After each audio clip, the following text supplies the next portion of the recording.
اعوذ باللہ من الشیطان الرجیم بسم اللہ الرحمن الرحیم ان الذین کفروا ينفقون اموالهم لیصدوا عن سبیل اللہ فسينفقونها ثم تكون عليهم حسرة ثم يغلبون والذین کفروا الى جہنم يحشرون لیمیز اللہ الخبیث من الطیب ویجعل الخبیث بعضہ علی بعض فیرکمہ جمیعا فیجعلہ فی جہنم اولئک هم الخاسرون۔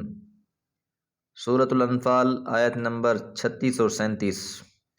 ان الذین، یقیناً جن لوگوں نے کفروا کفر کیا ہے، ینفقون خرچ کرتے ہیں، اموالہم اپنے مالوں کو، لیصدوا تاکہ وہ روک سکیں، عن سبیل اللہ اللہ کی راہ سے۔ کفار خصوصاً اہل مکہ کہ جن کا یہاں ذکر ہو رہا ہے، وہ اپنے مال لوگوں کو اسلام سے روکنے کے لیے اس طرح خرچ کرتے ہیں، مال کی لالچ دے کر بھی اور جنگ کی تیاری کے لیے خوراک، سواریاں اور اسلحہ اور افراد مہیا کر کے بھی۔ انہیں اسلام سے اس قدر دشمنی اور عناد ہے کہ اس سے روکنے کے لیے وہ اپنی محبوب ترین چیز مال خرچ کرنے سے بھی دریغ نہیں کرتے۔ اس لیے اللہ تعالیٰ فرماتے ہیں فَسَيُنْفِقُونَهَا، پس ان قریب یہ اسے اور بھی خرچ کریں گے، کہ ایک بار تو یہ جنگ بدر میں خرچ کر چکے ہیں اور انہیں منہ کی کھانی پڑی، اور آئندہ بھی یہ خرچ کرتے رہیں گے۔ ان کا جہاں تک بس چل سکے گا یہ اپنی جان اور اپنی مال کو اس لیے صرف میں لائیں گے کہ اسلام کو روکا جا سکے۔ اللہ تعالیٰ فرماتے ہیں ثم تکون، پھر ہو جائے گا، علیہم ان پر، حسرتاً حسرت۔ یہ جو مال خرچ کر رہے ہیں، اب جنگ سے پہلے جتنا مال خرچ کیا گیا ہوگا، نیت تو یہ ہے کہ ہم مسلمانوں کو ختم کر دیں گے، ان سے ان کے علاقے چھین لیں گے، ان لوگوں کو غلام بنا لیں گے، ان سے جنگی ساز و سامان چھین لیں گے اور ہمیں فائدہ ہو جائے گا۔ لیکن ہو یہ رہا تھا کہ ہر جنگ میں انہیں شکست ہو رہی تھی، تو یہ جو مال خرچ کر رہے تھے الٹا ان کے خسارے اور نقصان میں مزید اضافہ ہوتا جا رہا تھا۔ اور دوسرا یہ ہے کہ روز قیامت بھی یہ مال ان کے لیے حسرت کا باعث بن جائے گا کہ انہوں نے ایسا نہ کیا کہ اسلام کو یہ قبول کرتے اور رسول اللہ صلی اللہ علیہ وسلم کی اطاعت اور فرما برداری والا رویہ اپنا لیتے، بلکہ انہوں نے تو ہر دھرمی میں اپنے مال تک کو خرچ کیا۔ اس لیے فرمایا ثم یغلبون، پھر بھی یہ لوگ مغلوب ہی رہیں گے۔ ایسا نہیں ہے کہ ان کے مال خرچ کر لینے سے ان کو غلبہ مل جائے گا۔ اور پھر تاریخ اس بات پر شاہد ہے کہ جنگ بدر کے بعد بھی جو مارکے ہوئے، جنگ خندق کا واقعہ ہے، اس کے علاوہ فتح مکہ کو دیکھ لیجئے، تو اللہ تعالیٰ نے مسلمانوں کو فتوحات عطا فرمائیں، مسلمانوں کا غلبہ ان پر ہوتا گیا اور یہ کفار مغلوب سے مغلوب تر ہوتے گئے۔ تو یہ اللہ تعالیٰ کی طرف سے ایک پیشن گوئی تھی جو پوری ہوئی۔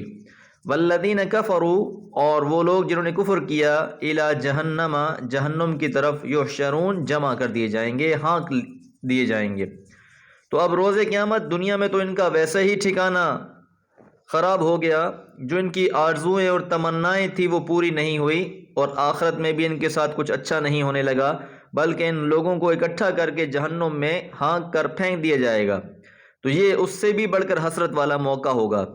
اور مقصد کیا ہے؟ لیمیز اللہ الخبیث، تاکہ اللہ تعالیٰ ممتاز کر دے، الگ کر دے خبیث کو من الطیب، پاکیزہ میں سے، کہ جو لوگ ایمان لانے والے ہیں، اطاعت اور فرما برداری کرنے والے ہیں، ایسے لوگ طیب لوگ ہیں، اور جو لوگ مخالفت کرنے والے ہیں، عناد اور بغض رکھنے والے ہیں، ایسے لوگ خبیث ہیں۔ تو جنگیں بھی ایک بہت بڑا سبب تھی، جس طرح جنگ بدر کے بارے میں اللہ تعالیٰ نے پچھلی آیات میں فرمایا کہ وہ ایک بہت بڑی فارق تھی، فرق کر دینے والی تھی اسلام اور کفر کے درمیان میں۔ اسی طرح باقی جنگیں بھی یہ فرق کر دینے والی تھی خبیث اور طیب کے درمیان میں۔